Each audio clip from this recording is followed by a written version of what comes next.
அனைவருக்கும் வணக்கம். ஔவையார் பற்றிய மற்றொரு கட்டுரை. ஔவையார் சுட்டும் விழுமிய பண்புகள். முன்னுரை. விழுமியம் என்பது ஒரு தனி மனிதனை, அவன் வாழ்க்கையை, அதன் மூலம் சமூகத்தை வளப்படுத்துகின்ற ஒரு மனிதகுல பண்பாகும். இவ்விழுமியங்கள் தனி மனிதனுக்கு, சமூகத்திற்கு என இரண்டு வகைகளாக உள்ளன. ஒரு தனி மனிதன் தான் முன்னேறுவதற்கு தகுந்த சிறந்த ஒழுக்க கூறுகளை பின்பற்றி உயர்ந்த சிந்தனை உடையவனாக மாறுவதற்கு இந்த விழுமிய பண்புகள் பெரிதும் துணை நிற்கின்றன. ஒரு மனிதன் தன் செய்கைகளை நற்பழக்க வழக்கங்களாக, நல்லொழுக்கங்களாக, நற்பண்புகளாக மாற்றிக்கொள்ளும் போது சமுதாயத்தால் நல்ல மனிதனாக, மதிப்புடையவனாக, விழுமியம் நிறைந்தவனாக மாறுகின்றான். ஒரு மனிதன் விழுமியம் நிறைந்த மனிதனாக மாறுவதற்கு ஔவையார் தன் நீதி நூல்கள் மூலம் சிறந்த கருத்துக்களை வலியுறுத்துகின்றார். அவற்றை விரிவாக ஆராய்வதாக இக்கட்டுரை அமையும். தெய்வம் தொழல். உலகில் இந்து சமயம் சார்ந்த பல தெய்வங்கள் இருக்க அவற்றையெல்லாம் தொழல் வேண்டும் என்ற உயர்ந்த சிந்தனையை தனி மனிதனுக்கு ஔவையார் தன் நீதி நூல்களில் பல விதங்களில் மொழிகின்றார். ஆத்திச்சூடி, மூதுரை, நல்வழி என்ற 3 நூல்களிலும் கடவுள் வாழ்த்து பாடலாக விநாயகரை பற்றி பாடி அவரை தொழல் வேண்டும் என்கின்றார். மூதுரை கடவுள் வாழ்த்தில் வலிமை பொருந்திய அழகிய உடலினையும் தும்பிக்கையையும் உடைய விநாயக கடவுளின் திருவடிகளை மலர் கொண்டு வழிபாடு செய்பவருக்கு சொல்வளம் உண்டாகும் என மூதுரை கடவுள் வாழ்த்தில் மொழிகின்றார். மேலும் தனிவளம் பெறுவதற்கு உரிய சிந்தனையாக, தனி மனிதன் வளம் பெறுவதற்குரிய சிந்தனையாக இதனை கூறுகின்றார். மேலும் ஆலயம் தொழுவது சாலவும் நன்று எனவும், சிவத்தை பேணின் தவத்திற்கழகு எனவும் கொன்றை வேந்தனில் சுட்டுகின்றார். மேலும் சிவாய நமவென்று சிந்தித்திருப்போருக்கு அபாயம் ஒரு நாளும் இல்லை என நல்வழியில் சிவனை தினமும் எக்காலமும் நினைத்திருந்தால் விதியை கூட வெல்லலாம் என்றும், திருமாலுக்கு அடிமை செய் என ஆத்திச்சூடியிலும் அனைத்து செல்வங்களுடன் வாழலாம், திருமாலுக்கு அடிமை செய்பவன் அனைத்து செல்வங்களுடனும் வாழலாம் என்றும் கடவுளை தொழல் வேண்டும் என்ற விழுமிய பண்புகளை இத்தகைய நூல்களில் பலவாறு ஔவையார் உரைக்கின்றார். தாய் தந்தையரை பேணல். பரந்த வெளியில் வெற்றிடத்தில் சுற்றி திரிந்த காற்றாகிய ஆவியை நம் உடலுக்குள் உயிராக தந்த தந்தையையும் அவ்வுயிருக்கு பிண்டமாகிய உடலை தந்து அதற்கு உணர்வூட்டி இவ்வுலகத்திற்கு கொண்டு வந்துவிட்ட தாயையும் மதித்து போற்றுதல் பற்றிய சிறந்த கருத்துக்களை ஔவையார் தந்தை தாய் பேண்.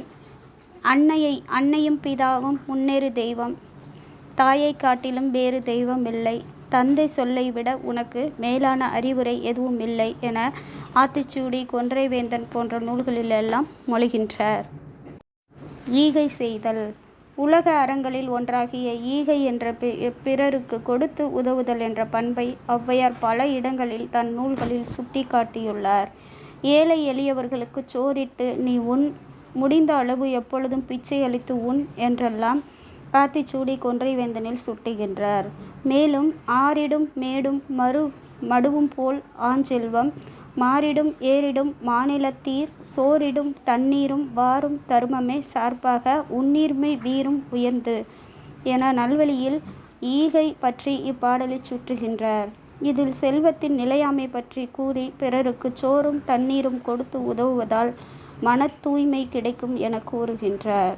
மேலும் உன்னால் பிறருக்கு கொடுக்க முடிந்த பொருளை ஒழிக்காமல் கொடு என ஆத்திச்சூடியிலும், அவ்வாறு கொடுத்தால் அனைவரும் உனக்கு உறவினராவர் என நல்வழியிலும், ஒருவர் மற்றொருவருக்கு கொடுப்பதை தடுக்காதே என ஆத்திச்சூடியில் ஈவது விளக்கேல் என்றும், பிறருக்கு நீ செய்யும் உதவியின் பயன் தவறாமல் உன்னை வந்து சேரும் என மூதுரையிலும் சுட்டுகின்றார்.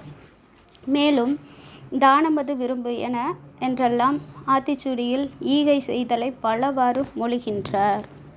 நன்றி மறவாமை. ஒருவர் செய்த நன்மையை மறவாதிருத்தல் என்ற சிறந்த விழுமிய பண்பை பற்றி ஔவையார் தன் நீதி நூல்களில் மொழிகின்றார். பிறர் செய்த நன்மைகளை உயிர் உள்ளளவும் மறக்காதே என்பதை நன்றி மறவேல் என ஆத்திச்சூடி 21வது பாடலிலும், நன்றி மறவாத மக்களை பற்றி நல்லார் ஒருவருக்கு செய்த உபகாரம் கல்மேல் எழுத்து போர் காணுமே. அல்லாத ஈரமிலா நெஞ்சத்தார்க்கு இந்த உபகாரம் நீர்மேல் எழுத்திற்கு நேர் என மூதுரை 2வது பாடலிலும் சுட்டுகின்றார்.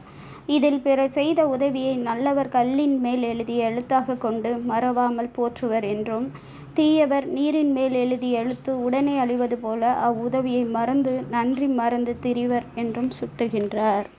அறம் செய்தல். ஔவையார் தன் நீதி நூல்களில் பல இடங்களில் அறம் செய்தலை வலியுறுத்தியுள்ளார். ஆத்திச்சூடியின் முதல் வரியிலேயே அறம் செய்ய விரும்பு என்கின்றார். மேலும் அறனை மறவேல் என ஆத்திச்சூடியில் 30வது பாடலிலும், மனைவியுடன் சேர்ந்து வாழ்ந்து செய்யும் அத்தகைய அறமே சிறந்தது என கொன்றை வேந்தனிலும் சுட்டுகின்றார். மேலும் சிறந்த அறம் பற்றி சுட்டும் பொழுது பிறர் மனைவியை விரும்பாதே, அதுவே அறங்களுள் எல்லாம் சிறந்த அறமாகும் என கொன்றை வேந்தனில் சுட்டுகின்றார். அறம் செய்தால் வீடு பேறு கிட்டும் என்பதை இடும்பை கிடும்பை இயல் உடம்பி தன்றே இடும் பொய்யை மெய்யன்றீராதே இடுங்கருக உண்டாயன் உண்டாகும் ஊழிற் பெருவழி நோய் விண்டாரை கொண்டாடும் வீடு என நல்வழியில் மொழிகின்றார். மேலும் மற்றுமொரு பாடலில் இறப்பதற்குள் அறம் செய்து கவலையற்று வாழ் எனவும், அதுவே சிறப்பாகும் என்றும், அறம் செய்தால் பாவம் நீங்கும் என்பதை உணராது அக்காலத்தில் அறம் செய்யாதவர்கள் இப்பொழுது வறுமையில் வாடுகின்றார்கள் என நல்வழி 17வது பாடலிலும் சுட்டுகின்றார். பரத்தையரை நாடாமை. தன் மனைவியை விட்டு பிரியாமல் வாழ் என ஆத்திச்சூடி 93வது வரியில் பாடலடியில் கூறிய ஔவையார் மனைவியை விட்டு இன்பம் தைக்க பரத்தையரை நாடுதலை கடுமையாக சாடுகின்றார். அவர் பரத்தையரை நாடாதீர் என்பதை மைவிழியார் மனையகல் என ஆத்திச்சூடி 95வது பாடலடியில் மைவிழியார்தம் மனையகன்றொழுகு என கொன்றை வேந்தன் 78வது பாடலிலும் சுட்டுகின்றார். மேலும் பரத்தையர் தொடர்பை நாடுபவனை பற்றி அம்மி துணையாக ஆறிலிந்த வாரொக்கும் கொம்மை முலை பகர்வார் கொண்டாட்டம் இம்மை மறுமைக்கும் நன்றன்று மாநிதியம் போக்கி வெறுமைக்கும் வித்தாய் விடும் என நல்வழி 20வது பாடலில் மொழிகின்றார். இதில் அம்மி கல்லை துணையாக கொண்டு ஆற்றில் இறங்கியவன் போல் துன்பத்தையும் பழி பாவத்தையுமே பரத்தையரை நாடியவன் அடைவான் என்றும் சுட்டுகின்றார். பொய் சூது லஞ்சத்தில் ஈடுபடாமை. பொய் சொல்வதை ஔவையார் மறுக்கின்றார். வழக்காடு மன்றத்தில் பொய் சொன்னவன் வீட்டில் பேய் குடி புகும், வெள்ளருக்கும் செடி வளரும், மூதேவி தங்குவாள், பாம்பு குடியிருக்கும் என்றெல்லாம் கூறியவர் இறுதியில் அவன் குடியோடு அழிவான் என்றும் நல்வழி 23வது பாடலடிகளில் கூறுகின்றார். ஆத்திச்சூடியில் சூது விளையாடுதலை விளையாட்டாகவும் விரும்பி அதில் ஈடுபடாதே என 48வது பாடலடிகளிலும், என்றும் சூதும் வாதும் வேதனை செய்யும் என கொன்றை வேந்தன் 31வது பாடலடிகளிலும் கூறுகின்றார். மேலும் மன்று பறித்துண்ணேல் என்ற வரியில் வழக்காடு மன்றத்தில் லஞ்சம் வாங்கி வாழாதே என ஆத்திச்சூடியில் கண்டித்து, அரசு இடும் சட்டத்திற்கு அடங்கி நட என ஆத்திச்சூடி 43வது பாடலடிகளில் மொழிகின்றார். அறிவுரை. ஔவையார் தன் நீதி நூல்களில் தெய்வத்தை தொழல் வேண்டும் என்ற விழுமிய பண்புகளில் அனைத்து நூல்களிலும் முழுமுதற் கடவுளான விநாயகரை முன்னிலைப்படுத்துகின்றார். தாய் தந்தையரை பேணுதல் என்ற சாதாரண ஒரு செயல் இன்றுள்ள காலத்தில் ஓர் விழுமிய பண்பாக, அதாவது அன்றைய கடமை இன்றைக்கு கட்டாயமாக மாறியுள்ளது. ஈகை அறம் செய்தல் என்பது அனைத்து மனிதனும் பின்பற்றக்கூடிய ஓர் விழுமிய பண்பாகும். பரத்தையரை நாடாமை, பிறன்மனை நயக்காமை, சூதாடாமை, பொய் சொல்லாமை, லஞ்சம் வாங்காமை என்ற அனைத்து பண்புகளையும் பின்பற்றி ஒரு மனிதன் தன் வாழ்க்கையை அமைத்து கொண்டால் அவன் விழுமியம் நிறைந்த மனிதனாகவே நாளடைவில் போற்றப்படுவான். நன்றி, வணக்கம்.